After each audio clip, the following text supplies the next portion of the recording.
Bonjour à tous, bienvenue pour une nouvelle vidéo du cabinet Landau & Associés. Il y a une quinzaine d'années, je me suis fait des articles, puis un ouvrage sur l'histoire des mers, et je prolonge le plaisir en faisant une série de vidéos. Voyons maintenant la période, 9e épisode, qui va de 1815 à 1871, la longue marche des mers.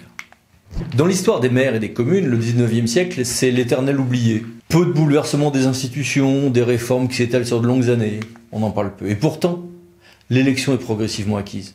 Les compétences s'ajoutent lentement aux compétences. Presque silencieusement, les maires ont accompli une longue marche. Napoléon, ou son préfet, choisissait bon qui lui semblait pour être maire au sein d'un conseil municipal élu, enfin dénué de pouvoir, et avec 2-3 astuces que nous avons vues lors de la dernière vidéo pour s'assurer qu'on avait des gens bien fidèles. En 1815, Louis XVIII, prudent et modéré, gardera ce même système, en supprimant dans un premier temps l'élection des conseillers municipaux. De toute manière, le pouvoir local demeurait fermement contrôlé. Comme l'a dit M. Chapelain, la Restauration chaussa les bottes de l'empereur, se contentant de remplacer les aigles par les lys. Le maire et le curé étaient des fonctionnaires publics, nommés et contrôlaient la commune. Le pouvoir royal n'en est pas moins à l'honneur, et surtout chez les ultras. Corbière, de Villèle, ou même chez les modérés, Roy et Collard, et même le roi était prêt à envisager des réformes libérales, réintroduisant l'élection. L'assassinat du duc de Berry en 1820 mit fin à ses espoirs. Mais ça va revenir. Martignac, Dupin, Charles X lui-même étaient pour la participation des collectivités à la gestion de leurs intérêts, je cite. Mais rien n'a abouti à la Chambre des représentants, qui, au niveau national, avait acquis une véritable autonomie, un peu à l'anglaise. En 1830, une pseudo-révolution met Louis-Philippe sur le trône de France. Cette époque sera celle des lents apprentissages. L'élection municipale réapparaît au suffrage censitaire. On revient un petit peu à 1790, avec un maire qui demeure désigné. De ce point de vue-là, les institutions restent celles issues de Napoléon, avec juste une réintroduction du suffrage censitaire et un maintien de la désignation.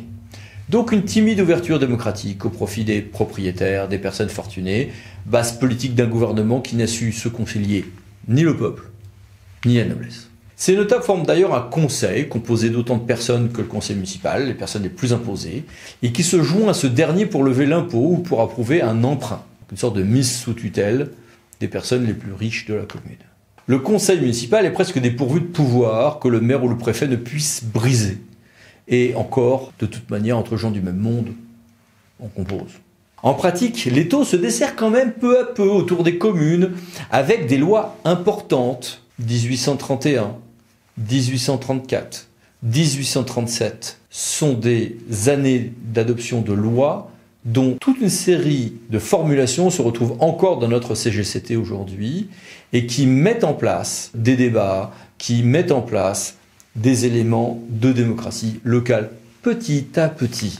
En 1848, lorsque la République fait éruption, de grandes réformes sont annoncées, dont l'élection au suffrage universel masculin des édiles municipaux sera bien sûr acquise. Ben oui, sauf que la République rêve de décentralisation tout l'été, commission Lepointre, rapport Vatiminil, pour se retrouver fort dépourvu lorsque Louis-Napoléon Bonaparte en décembre sera élu. Donc, après une première action centralisatrice, ça reste un Bonaparte, un neveu, mais un Bonaparte, eh bien, le Second Empire continuera pendant presque 20 années à desserrer petit à petit l'étau qui pesait sur les maires. En 1855, on toilette la loi de 1831, mais on ajoute un suffrage universel, mais un suffrage universel contrôlé, comme sous le Premier Empire. Le maire demeure nommé, mais bon, il est de plus en plus choisi. On le choisit d'abord parmi les conseils municipaux, progressivement, puis en droit à partir de 1870. En 1867, le conseil municipal a plus de pouvoir, d'autonomie budgétaire et financière. Et puis surtout, les idées bouillonnent. Il y a eu ce qu'on appelait le programme de Nancy. Voir sur ce point notre vidéo 1871 et la décentralisation, l'anniversaire oublié. Il y a eu vraiment, de la part de l'empereur, de la part de Morny et de la part de toute une série d'intellectuels, des souhaits très très décentralisateurs, qu'on appelle l'otharingisme. Décentralisateur, le terme encore une fois est anachronique, mais qui était pour des choses qui ont été mises en place ensuite en 1871 et 1884 très clairement. Donc pendant 50 années, les villageois citadins vont faire l'apprentissage progressif de l'élection du suffrage universel direct. Lorsque la Troisième République s'installe, sur le décompte des idéaux fédéralistes de la Commune de Paris, elle fait adopter à titre provisoire l'élection du maire par les conseillers municipaux par la loi de 1871.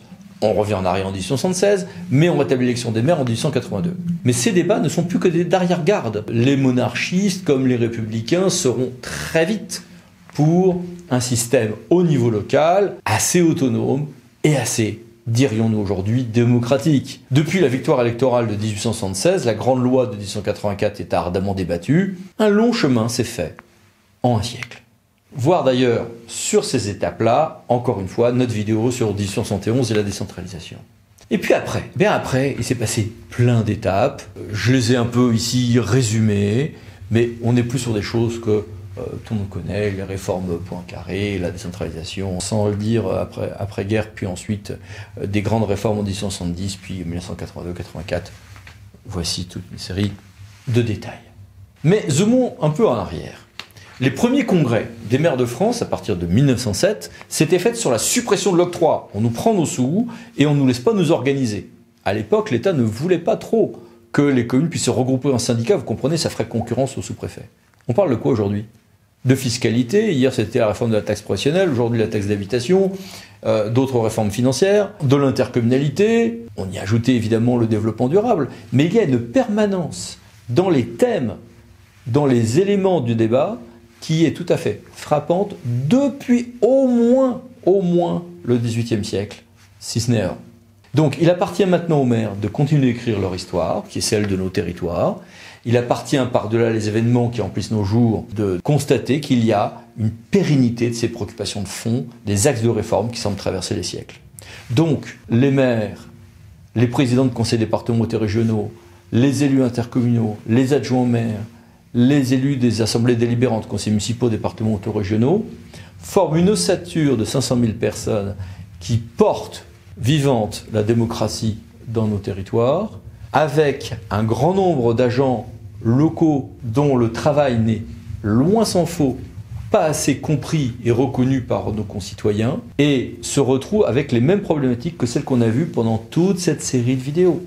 Pendant la période médiévale comme pendant le grand siècle, un grand nombre de questions sociales, frumentaires, de travaux publics, fiscales, étaient portées par des collectivités de proximité en n'ayant pas toujours la capacité à assurer ce qui pourtant était indispensable pour garder un certain lien social et de subsistance. Nous en sommes encore aujourd'hui avec ce genre de préoccupation, bien sûr. À bientôt pour d'autres vidéos Cabinet Landau Associés. Merci, au revoir.